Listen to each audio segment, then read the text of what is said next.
A discrepância dos Estados Unidos para os demais países em relação ao cinema é enorme ainda? É complicado falar nisso, porque, por exemplo, os Estados Unidos é uma indústria. Então. Né? Mas Bollywood também é uma indústria. É. E que faz tanto cinema quanto os Estados Unidos. Só que é regional, é lá dentro. Né? Hoje em dia você está vendo aí um ou outro filme que escapa e que consegue entrar no cinema, que consegue entrar nos Estados Unidos, ou entrou, acho que teve um que entrou na televisão brasileira. Eles não entram, né, no circuito, eles entram na TV. Então, e é engraçado você falar, porque quando eu fui para Cannes, a gente foi com a Ancine, né, que é a Agência Nacional de Cinema, patrocinando a gente, e tivemos muitas reuniões com outros países. Então a gente teve uma reunião com a África do Sul, que está assinando um papel, um decreto, né, interno lá com o Brasil, em que eles podemos ter uma questão burocrática, aí eu não vou saber direito, mas uma questão burocrática em que agora pode se fazer com os dois países e que aquela questão de dinheiro, de atores e de produção pode ser feita entre os dois países. Mas enfim, o que eu quero chegar a dizer é o seguinte: eles estão loucos para vir para o Brasil porque eles fazem cinema lá, mas eles não têm salas, eles não têm público. Para exibição. E os nossos últimos números de público no Brasil estão chamando muita atenção lá fora. É muito engraçado isso, né? A gente acha, não tem lugar para pôr, mas lá fora, se você sai da questão Estados Unidos, né? Lá fora tá todo mundo olhando para o Brasil assim, opa, quanta gente vai no cinema? Preciso pôr meu filme ali. E aí você vê países, por exemplo, como os nórdicos, né? Suécia, Normandia, como eles incentivam o cinema, né?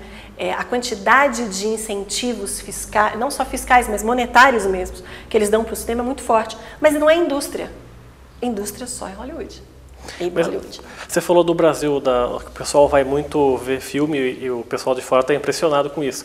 Mas aqui isso não se deve também a uma, entre aspas, má distribuição de filmes, que aqui só vem muito blockbuster e o pessoal vai ver muito blockbuster. Então, se, por exemplo, colocar um filme espanhol ou um filme italiano, o pessoal vai assistir? Então, eu acho que assim, está tendo se a gente olhar os últimos números, os filmes brasileiros também tiveram alta bilheteria, principalmente comédia. Né? Sem falar, aqui a gente não precisa falar a gente não precisa olhar tanto para o Cidade de Deus ou para aquele outro que venceu, me ajuda aqui. Carandiru? Não, o outro, em que também foi questão de polícia, o negócio da polícia lá, Tropa de Elite. Tropa de Elite. Tropa de Elite 1 e 2 foi sucesso absoluto, né? Foi aquela coisa. Agora, se a gente olhar para as comédias, elas estão tendo um público muito forte. Né? Elas estão tendo um público bom. Eu não vou lembrar números, mas é um público bom. E isso, quando fala lá fora, não é blockbuster, é nosso. É produto da casa. Então, tá tendo... Poxa, então quer dizer, a casa é interessante fazer coproduções com o Brasil, porque eu entro no Brasil como produto da casa. Entendeu? Então, assim, foi esse o caso da África do Sul. Então é interessante eu fazer uma coprodução com o Brasil para eu entrar como produto da casa, porque aí valoriza. Agora, foi uma coisa dessa virada, passou um decreto pela Ancine, em que os números de salas de cinema brasileiro vão ter que ser tanto quanto os blockbusters. Né? Então, enfim... É uma coisa que ainda, eu não sei se ele foi colocado em rigor, mas já está se falando e eles já prometeram que sim, que vão trabalhar colocando mais filmes nacionais e tal. Porque a gente está com um número muito grande de filmes nacionais aí que estão sem ter... filmes... Então, sem ter distribuição, porque são, assim, achatados por esses filmes, comédias que você disse, da Globo Filmes, que domina. Querendo ou não, E que os filmes, na maioria das vezes, não tem tanto, assim, a qualidade de um outro filme, por ser uma comédia, assim, para vender ingresso, né? Exatamente. Enquanto você fala eu tenho uma produtora agora, né? Então, eu tenho que trabalhar e olhar... né? A Script Filmes, Então, eu tenho que trabalhar e olhar para a produção, mesmo quando eu estou escrevendo roteiro. E é uma das coisas que eu gosto de passar quando eu estou dando uma aula de roteiro. Gente, escrevam roteiros viáveis a serem produzidos. né? Porque não adianta você escrever um roteiro muito legal, mas você vai dar para um produtor e vai falar, é inviável escrever isso, eu nunca vou conseguir produzir isso. Então, quando você senta e você está lá com o roteiro, que você tem que fazer uma coisa que é viável, eu estou olhando o outro lado, né, também. Puxa, quanto que isso vai me custar? Não. É aquela velha piada, né? Tem um helicóptero na cena. Não, tem um som do helicóptero vindo, porque é o que você conseguiu pagar. Mas não é que tira o glamour, a coisa, mas é um outro lado, né? Tem que se pensar em tudo. Você né? tem que pensar em tudo. E aí, quando eu fui, era onde eu queria chegar, quando eu fui olhar as pessoas, que eu fui olhar investimentos, né? Quem que ia patrocinar, isso aqui. Aí a primeira coisa que as empresas perguntam, é uma comédia? Eu vou investir, mas é uma comédia? Não é bem uma comédia. Ah, então é complicado. Mas né? isso é uma coisa, né? Então você fala, poxa, então tá bom. E acaba te direcionando, entendeu? Ok, você quer ganhar dinheiro fazendo cinema? Então vai fazer comédia. Porque ele é um investimento rápido e que vai dar retorno já, né? O pessoal gosta. Agora aquela pergunta que eu fiz dos roteiros de fora, eu transfiro para o Brasil. Recentemente a gente viu principalmente a Globo de novo fazendo muitas séries para a TV. A GNT também fez muitas, você participou de uma que é a sessão de terapia, né? Como é que você avalia hoje esse cenário dos roteiristas aqui no Brasil com essas séries que foram exibidas e que estão sendo exibidas ainda? Olha, a gente está passando por um momento muito legal de renovação, né? O Brasil com com a lei tudo isso veio por causa, né, dessa necessidade de ter conteúdo nacional, né? Então, então tem que ter conteúdo nacional. Então, eu estou dizendo para a TV paga, né? Não para a Globo, mas conteúdo nacional. Então a gente tem que trabalhar a coisa. E aí eu tive a oportunidade de trabalhar com o pessoal da sessão de terapia, que foi maravilhoso, uma experiência maravilhosa, porque você pega uma série que já foi uma série de muito sucesso, é uma série originalmente israelense, né, Beautiful.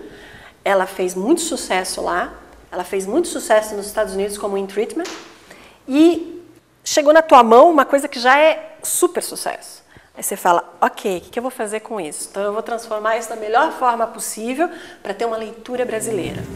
Meu marido acha que tem alguma coisa errada comigo e que eu preciso ver um médico. Mas eu não sou médico, eu sou psicólogo.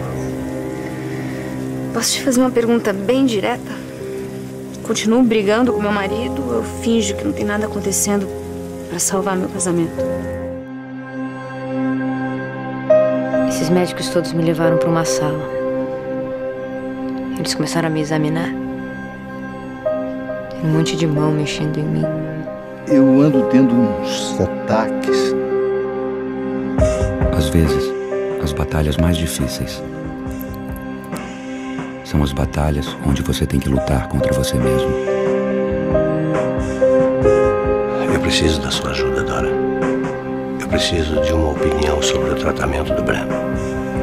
Seu trabalho não é salvar pessoas, Theo, e sim tratá-las.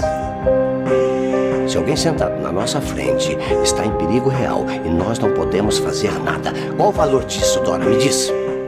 E aí o que eu acho muito legal da Globo a GNT foi uma adaptação, né? O que eu acho muito legal na Globo é que ela investiu em novos autores também. Então você tem séries aí que tem novos autores, né? Então, e as tentativas, todas as tentativas, que eu acho que isso é interessante, mas todas as tentativas de coisas diferentes que a Globo faz, ela faz nas séries dela. Né? Ela testa, né? Ela testa. Então, ela não vai testar numa novela, das 8, que é o carro-chefe dela, ela vai testar numa série. Aí você tem, por exemplo, os canais infantis, né? Como o Gloob, enfim, eles também estão investindo em séries infantis. Você tem a Cultura, que ganhou o Emmy com a Bianca e Pedro e Bianca, que foi muito legal. É uma série de São Paulo, né? Que foi... E agora tem uma outra de muito sucesso, que é o Que Monstro Te Mordeu também, né? Que é a da Cultura. Que é da Cultura. E assim, é muito gratificante você ver essa retomada e esse espaço, né? As pessoas falam, poxa, mas eu escuto muito isso, né? Roteirista que está começando, mas para onde eu vou? Eu falei, Aí você vira e fala assim, começa escrevendo, né? Olha o que tem na TV, olha o que tem aí. Né? E aí começa a escrever, porque assim, tem muita gente fazendo muita coisa legal, tem muita coisa repetida, mas tem muito espaço ainda, né, para coisas novas. E tem muito roteirista que está vindo com uma linguagem boa, roteiristas jovens, com um olhar diferente, muito influenciado talvez até também com as séries e com todo isso que a gente assiste lá de fora, né? E isso ajuda, né? Porque acaba sendo uma mistura. Eu gosto, eu sou viciada em série, eu gosto. Fala um pouquinho como é que foi a sua participação no Sessão de Terapia, como é que veio esse convite? Falo. Sessão de Terapia que foi produzido pelo pessoal lá de São Paulo, uma produtora de São Paulo, a Moonlight Filmes, e eles me convidaram, a Jaqueline Vargas, que é a chefe dos roteiristas, me convidou para adaptar a Dora, que na verdade ela nem tinha nome na época, nós nos reunimos e fomos criando os nomes, né? Qual os nomes que aqueles personagens, a gente conhecia os personagens, porque eles já existiam, né? Foram criados lá, originais.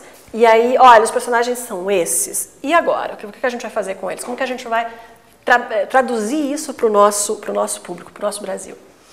Aí eu fiquei com a Dora, que eu adorava ela, adoro ainda, ela é a psicanalista do psicanalista. Eu falei, é fantástico, porque assim, ela pode pontuar, né? É bem mais interessante. Mas enfim, nós tivemos Selma Grey, né, que fez essa personagem, né? Selma Grey, é fantástica. A gente foi dirigido pelo Selton Mello, que é um diretor de ator, né? Ele sabe tirar do ator. Também como um bom ator, ele sabe... Também é dessa nova geração que você disse, né, que está surgindo aí.